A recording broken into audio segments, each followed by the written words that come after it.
Broadcasting from the business capital of the world, this is the Podcast Business News Network. And welcome back, everyone. Has this happened to you?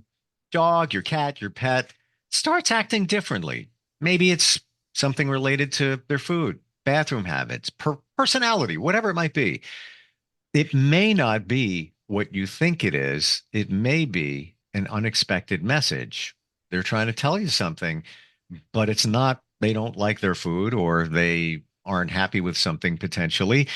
Animal communication is what we're talking about. And we're going to learn more about the unexpected messages and more from our professional of the year. She's an animal communicator. Marianne McKiernan joins us from Telling Tales. Welcome. How you doing? Hi, I'm great. So this does make me wonder all those times that my dog has maybe not liked his food or started acting differently, even the cats. When you say an unexpected message, I have ideas what that might be, but I'm like, I want to hear from you. What is that? Okay. So, for example, I had a dog that was all of a sudden pooping on the front porch. He'd never done that before, couldn't figure out why. And so I asked him, what's up? And he said something along the lines of, Dad owes me an apology. He didn't say sorry.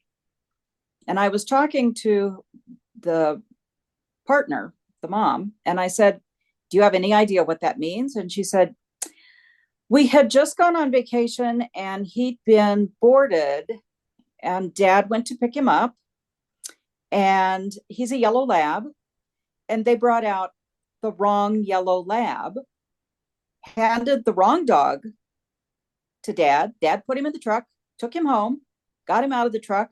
And it wasn't until he took the wrong dog into the house that he really looked at him and thought, this isn't our dog.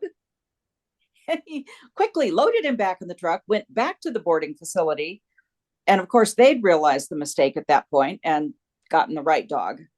But he just traded and took the other dog home. And he never said, I'm so sorry. I can't believe I made that mistake. How could I have not understood that that wasn't you? And the dog was really offended and his feelings were hurt. So that was the only way he could think of to get Dad's attention and say, you really hurt my feelings and I'm going to poop on the porch until you catch on. Wow. Yeah. Is that like somebody, your animal holding a grudge? I don't think so, because he forgave him. As soon as Dad said, oh, I really am sorry, and I just didn't say it out loud. And that was really embarrassing for me to not realize until I got home that it wasn't the right dog. And I will never make that mistake again. And then they were fine. But the dog just wanted an acknowledgement that he had his own personality and he was his own self. He wasn't just any yellow lab. It just makes me wonder of all those times that our animals have acted differently, what the real cause of that could be. I'm going to go a little deeper here. Could they be trying to tell you something that's not about them? Maybe a message from a past pet or something much deeper? Could be. This isn't quite the same, but I've had a couple dogs where the people have called me and said, I don't know what's going on, but all of a sudden they're aggressive on walks. They're like barking at other dogs. They're lunging to the end of their leash. I don't know what's going on. And the dogs both times said to me, well, we have a new baby coming and I want to protect my mom. And I said to the women, are you expecting? Because the dog thinks that he's protecting a baby. And both of them looked at me and said, yes, I am very newly pregnant. We haven't even told our families yet. So somehow the dogs knew. They can tell changes in chemistry, body chemistry. And so they'd already started feeling very protective of this new entity coming into the family. Short of working with somebody like you, initially, is there anything that we can do in those situations where our dog is acting differently? Whatever it might be. There's so many ways. I could go into, 100, food, bathroom, all of that, personality, routine. But when they're acting differently, what can we do initially to maybe figure out what's up? I think go beyond just the regular stuff, like with the dog that was pooping on the porch, instead of just assuming that maybe he's, got something going on physically, or because he was at the kennel, maybe he doesn't remember how that he's supposed to go in the yard. Start thinking about, well, what happened when he was kenneled? Did Mm. something change? And maybe explore that, or think about the dog that's getting aggressive on the walk and think, is there something new in the family? Well, yeah, I'm pregnant. Maybe that has something to do with it. You need to look a little deeper, I think. Mm. Wow. I never considered this. We're just short to look at the obvious situation, like they're not eating, they don't, they're very picky about their food. I just think they're bored with their food, but maybe there's another reason for it. Right, right. Hmm. And they surprise you with their reasons. I talked to a horse yesterday, and she said he's just being a jerk and we're just not getting along, and I don't know why. Well, her summer job has been as a wrangler at a dude ranch. And even though she's gone to see him most days after work, and she's gone on her days off to spend time with him, he was offended because she's spending all this time with other horses. And he told her, your heart is not with me, even when you're with me, Ooh. because she was exhausted. And, she's thinking about her job duties and everything that she's doing at the dude ranch. And his feelings were hurt a little bit. And he said, I just, I feel like you're not really with me. And she said, okay, I'm quitting this job at the 1st of October, and I will just be all yours at that point, but I will quit sooner if you want me to. And so we talked about that, and he said, no, I can hold out till the 1st of October. Um, so that was surprising to her that he could pick up on the fact that she was working with all these other horses, and that her full attention was not on him, even though she thought it was when she was with him. He felt like her heart wasn't with him. And that was what was Wow. making the difference. That hurts. Yeah. you know, Yeah. that they're picking up on that. How do you send a signal? I had friends come over this weekend, and I have two cats. I have a dog too, but he wasn't with me this weekend. And one cat, understandably, he's more skitterish. He's fairly mushy uh, when nobody's around. The other cat's super mushy, but not used to people. And it was maybe like 10 people. Um, and we were talking about him. I'm like, yeah, I want you to meet him because we were talking about our pets. And he was hiding somewhere, and I tried to get him out. I was very careful, and I was holding him, and but he was still like, yeah, I don't really know about this. How can I reassure him that this is a safe situation? You can meet them. It's going to be all good. Does it come back to what we said in the past, where you just send a signal, mental, say a picture of maybe people holding him, petting him? Yeah. And I would say let him come to them. I don't think that was going to happen. I mean, he slowly came out, and we were only hanging for maybe 45 minutes to an hour, and we were all leaving to go to a concert venue. So, um, it wasn't enough time. He did come out, and he was looking around, and I was trying to speed it up a little bit and just bring him over. Again, usually never any issues with him. And I understand, hearing loud voices and everything could put him up, at ill ease, but, is there anything else? Because I know that once he's Just, out, he'd be loving it.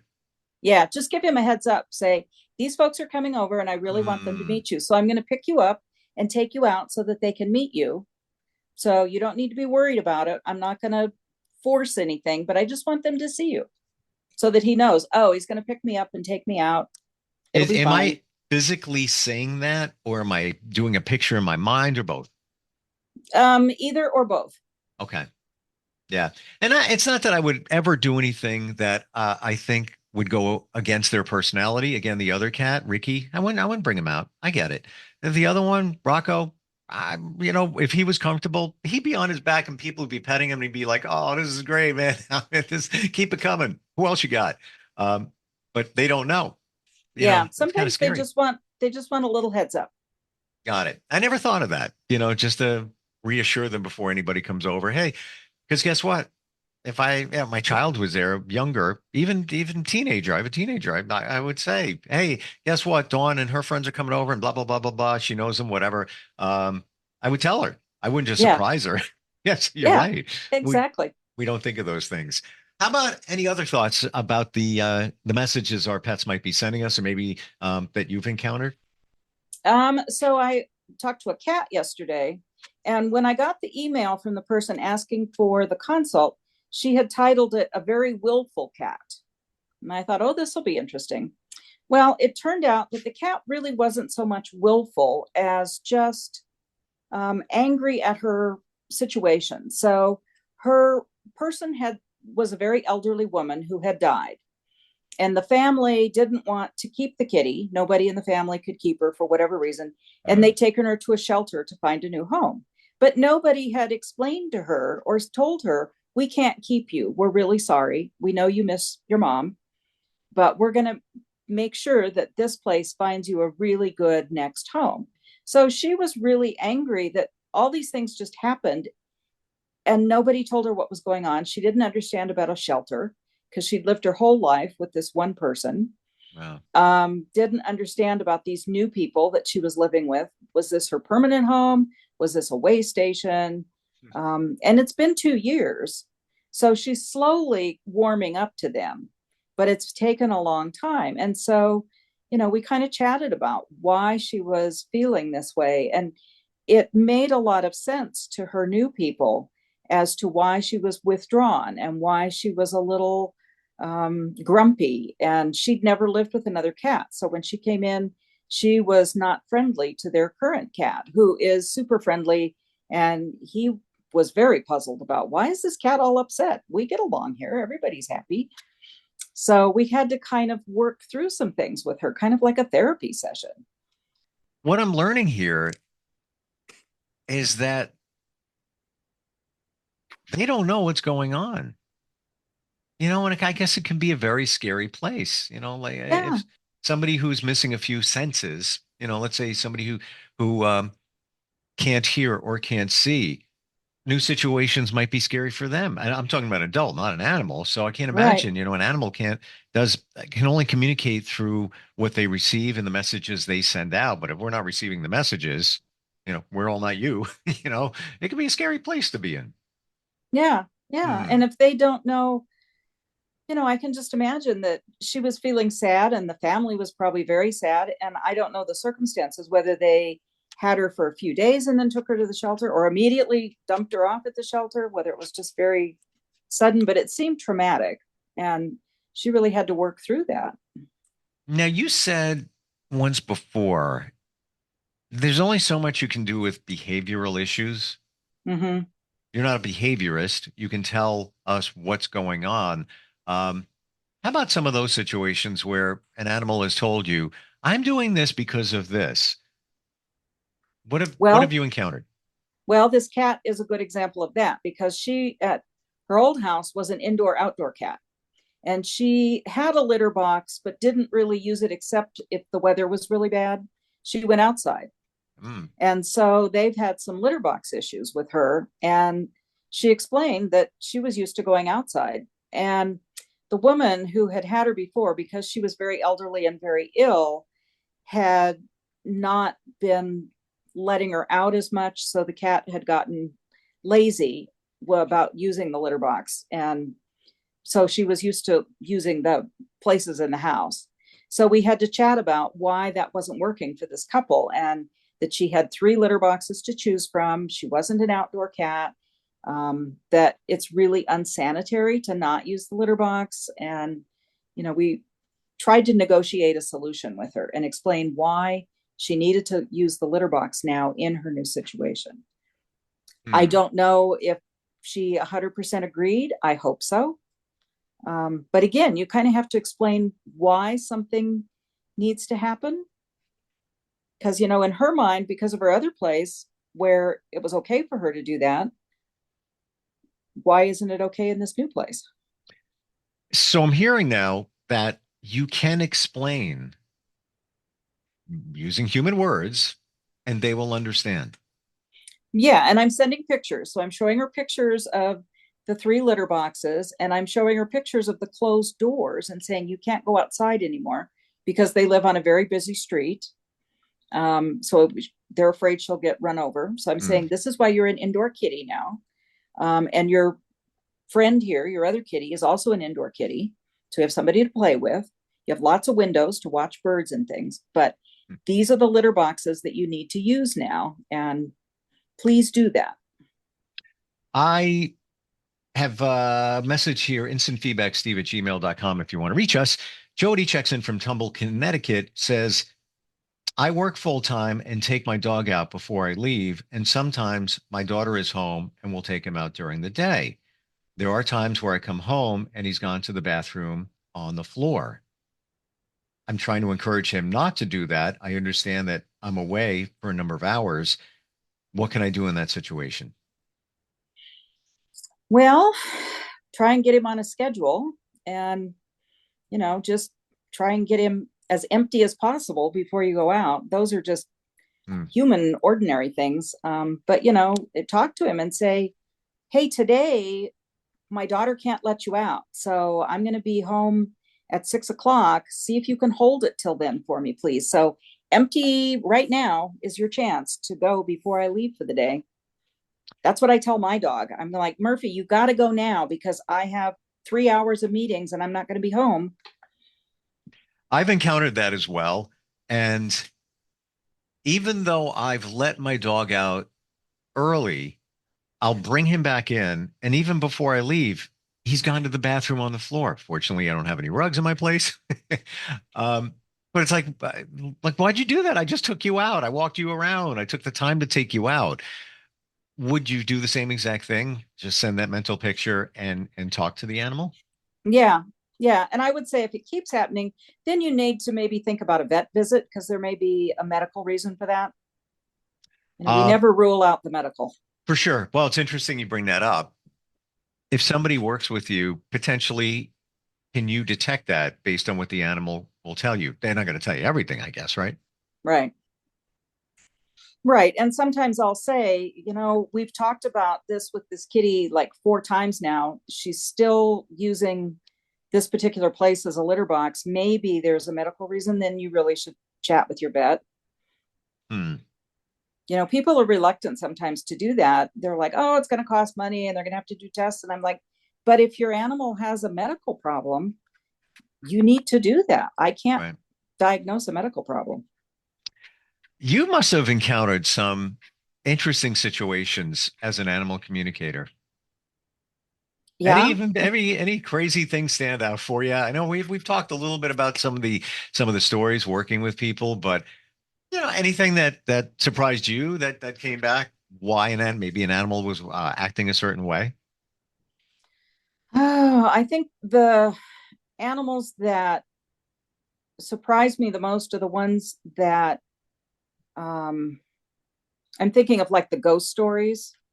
The animal that saw a demon in the wall, the animal that was a puppy and the little ghost girl was letting him out of his crate so that she could play with him and then putting him back. Those are the ones that probably surprised me the most and also freaked me out a little bit because that was so completely unexpected. Let's dig into that one for just a moment, if we may. So the dog told you that there was a ghost girl in the house that, when I'm guessing nobody was home, would open up the gate or the kennel, let him out, and then bring him back in. Yeah, the people had gone out to dinner, and the gentleman is an artist, and he had a particular kind of eraser that was very expensive and very special. It was on his desk. When he came home, it was in little tiny pieces all over the floor because the dog had chewed it up. And they had left the puppy in a crate, so they could not figure out how he got out and chewed it up. So that was one of their questions for me. So I asked the puppy, and he said, oh, the little girl let me out. And he showed me this little girl in like an 1800 kind of a dress, big bow in her hair. And she opened the crate and let him out. They played. She found the eraser and thought it was a toy. So she gave it to him. They played fetch. He chewed it up And then she heard them coming home. So she put him back in the crate. Nice of her to do that. And that's how we got to the eraser. And I said to them, did you know that you have a ghost living in this house? And they said, yes, we've been told that this house is haunted. It was one of those really old Victorian houses that had been separated into like basement, first floor, second floor, and they were living in the basement. And so they had seen other things happen that led them to suspect that there was a ghost. And they were moving out shortly after that because they were kind of freaked out by it. This podcast has taken an all new direction. But here's the thing. A puppy can't let themselves out of the crate and then close it, one would assume. So, and if there was nobody around, the only thing I could say is cameras. Yes, exactly. Right. And I don't know if the camera would catch a ghost, but you would see, the gate, maybe opening or whatever. Yeah. Yeah. Wow. Yeah. I mean, some would say, I don't believe any of that. But if you have the chewed up eraser, how did that happen? Right. Right. And when I'm kind of thinking, okay, I'm going to have to say this out loud because we're supposed to say what we get. And I'm not sure what the reaction is going to be. And then when the reaction is, oh yeah, we've heard. Oh, that's what that was. Yeah, exactly. You're like, okay, this makes sense to them. That's good. That's crazy. And by the way, personally, I don't discount anything. I live by nothing surprises me anymore. Prove it wrong. I mean, all right. So give me an explanation how that eraser got chewed up. I'll love to, whatever you got. Makes as much sense. Yeah. And especially since they acknowledged that there was some kind of presence in the place. The thing that kind of weirds me out, it's one thing if the crate was open and the dog got out. The fact that the girl put the dog back in and closed the door. Yeah. Yeah, that's that takes it to a different level. Wow. Marianne, if somebody's looking for answers, how do they find you? My website is telling-tales, TAILS.com. And my phone number is 303-757-6918. With what we heard today, telling-tales.com pretty much says it all right there. Yes. Yes. Wow. Always love having you on here. Fascinating stories and insight, for us to better understand our pets and they understand us. And looking forward next time we talk. Okay. Thanks a bunch. Thank you. We'll be right back. Are you looking for even more of the podcasts and hosts that you love? The Podcast Business News Network is proud to announce that you now have even more ways to listen live. Check out the MyTuner Radio, online radio box, and Simple Radio apps on iOS and Android, or find us online. Search for Business News Network on mytuner-radio.com or search Podcast Business News Network on streama.com and onlineradiobox.com/US. Take your podcast on the go and don't miss a minute of the action.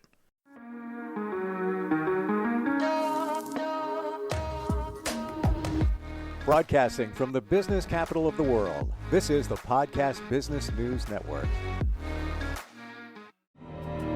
For nearly 2,000 severely injured veterans, everyday life has become filled with barriers. Day-to-day simple tasks can become pretty daunting. I have to carry my chair up 2 flights of steps or have somebody do it for me. What scares me the most is just the falling. When I'm struggling with my house, I think, to have that one great barrier just knocked down, it's crucial. Home for Our Troops is a wonderful nonprofit that builds a mortgage-free, fully adaptive, handicap-accessible house. And there's no catch. It'll be our very first home that we've ever owned. This is a game changer. This is where your life begins again. We need you to join us in completing this important mission. Please visit hfotusa.org and help build homes and rebuild lives. Because of you, everything's going to be okay.